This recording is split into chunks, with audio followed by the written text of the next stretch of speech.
अस्सलाम वालेकुम। आज हम इस वीडियो में ग्लाइकोलाइसिस के फिनोमिना को डिटेल से डिस्कस करेंगे। एरोबिक रेस्पिरेशन, जैसा कि आपको पता है कि ये कैटाबॉलिक प्रोसेस है, क्योंकि इसमें ग्लूकोज कम्प्लीटली ब्रेक होकर कार्बन डाइऑक्साइड और वाटर में कन्वर्ट होता है। साथ ही लार्ज अमाउंट में एटीपी की एनर्जी रिलीज होती है। लिविंग ऑर्गेनिज्म में रेस्पिरेटरी पाथवे जो कि एरोबिक रेस्पिरेशन का है, ये प्रीडोमिनेंट पाथ होता है, यानी ज़्यादा टाइम यही पाथवे रन होता है। एरोबिक रेस्पिरेशन जो है ये 4 फेजेस में कंप्लीट होती है: glycolysis, oxidation of pyruvate, Krebs cycle और रेस्पिरेटरी इलेक्ट्रॉन ट्रांसपोर्ट चेन। तो इस वीडियो में हम ग्लाइकोलाइसिस के फिनोमिना को डिस्कस करेंगे। ग्लाइकोलाइसिस का जो प्रोसेस है, इसमें ग्लूकोज ब्रेक होके 2 पायरूविक एसिड यानी 2 पायरूवेट के मॉलिक्यूल्स बनाती है। ये enzymatically controlled series of reactions होते हैं, जिसमें एटीपी भी बनती है, लेकिन एटीपी की जो अमाउंट है वो कम होती है। 2 एटीपी के मॉलिक्यूल्स इसमें बनते हैं और 2 NADH इसमें प्रोड्यूस होती है। और ये वाला जो रिएक्शन है ये साइटोप्लाज्म में होता है, चाहे ऑक्सीजन की प्रेजेंस हो या ऑक्सीजन ना हो।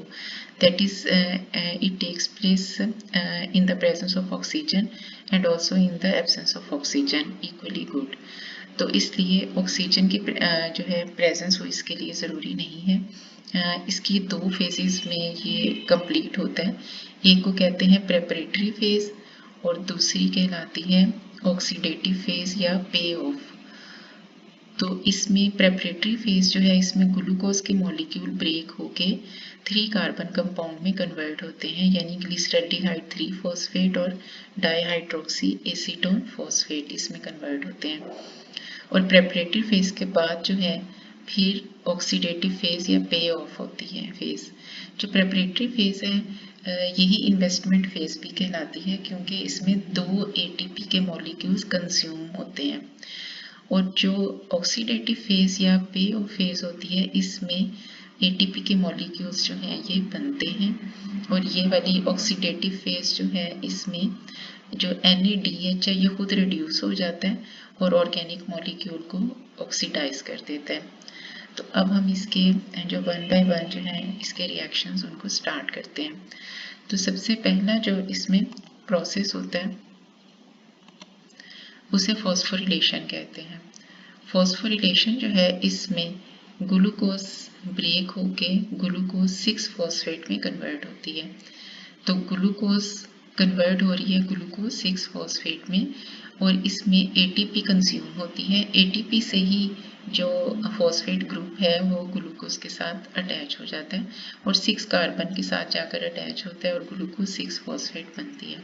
ये स्टेप फॉस्फोरिलेशन कहलाता है। जो सेकंड स्टेप है ये आइसोमेराइजेशन कहलाता है, क्योंकि ग्लूकोज 6 फॉस्फेट ने अपनी आइसोमेरिक फॉर्म में ये कन्वर्ट हो रहा है, जिसे फ्रुक्टोज 6 फॉस्फेट कहते हैं।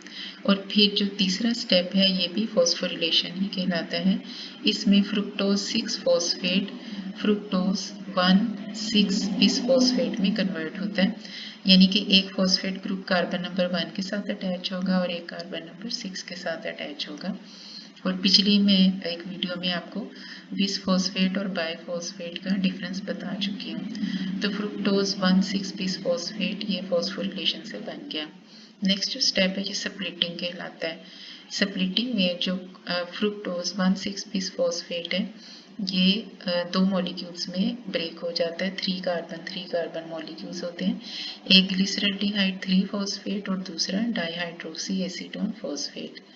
और इसमें जो डाईहाइड्रोक्सी एसीटोन फॉस्फेट होता है ये दोबारा से किसमें कन्वर्ट होता है, ग्लिसरल्डिहाइड 3 फॉस्फेट। और फर्दर जो ऑक्सीडेटिव फेज होती है वो ग्लिसरल्डिहाइड 3 फॉस्फेट से ही कंप्लीट होता है।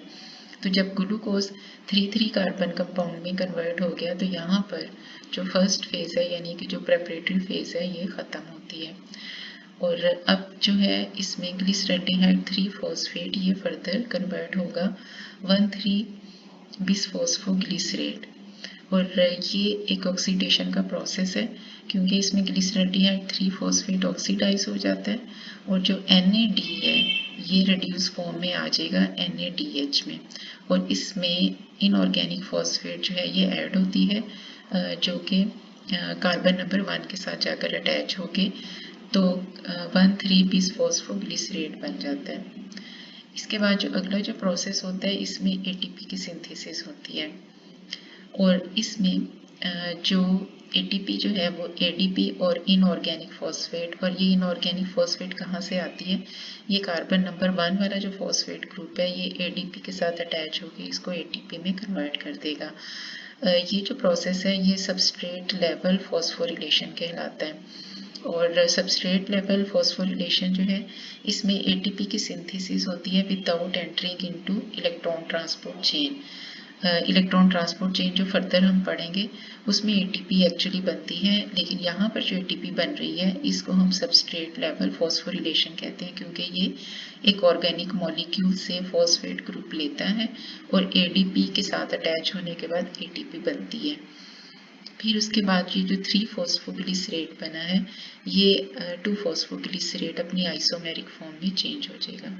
फिर 2 फॉस्फोग्लिसरेट जो है इसमें से वाटर मॉलिक्यूल रिलीज हो जाएगा और फिर ये कन्वर्ट हो जाएगा फॉस्फोइनोल पाइरूवेट में, और यहाँ पर फिर सबस्ट्रेट लेवल फॉस्फोरिलेशन होगी और सबस्ट्रेट लेवल फॉस्फोरिलेशन में फिर एटीपी का मॉलिक्यूल बनेगा और एंड के ऊपर हमारे पास 2 पायरुविक एसिड के मॉलिक्यूल्स आ जाएंगे। तो इस तरह से ग्लाइकोलिसिस में ग्लूकोज का एक मॉलिक्यूल 2 पायरुविक एसिड के मॉलिक्यूल्स में कन्वर्ट होता है और इसमें 2 एटीपी यूज होते हैं प्रेपरेटिव फेज में और 4 एटीपी जो है ये ऑक्सीडेटिव फेज में बनते हैं। तो अगर नेट गेन हम देखें तो नेट गेन जो होगा वो 2 एटीपी का होगा और 2 NADH जो है वो इस पूरे प्रोसेस में बनते हैं।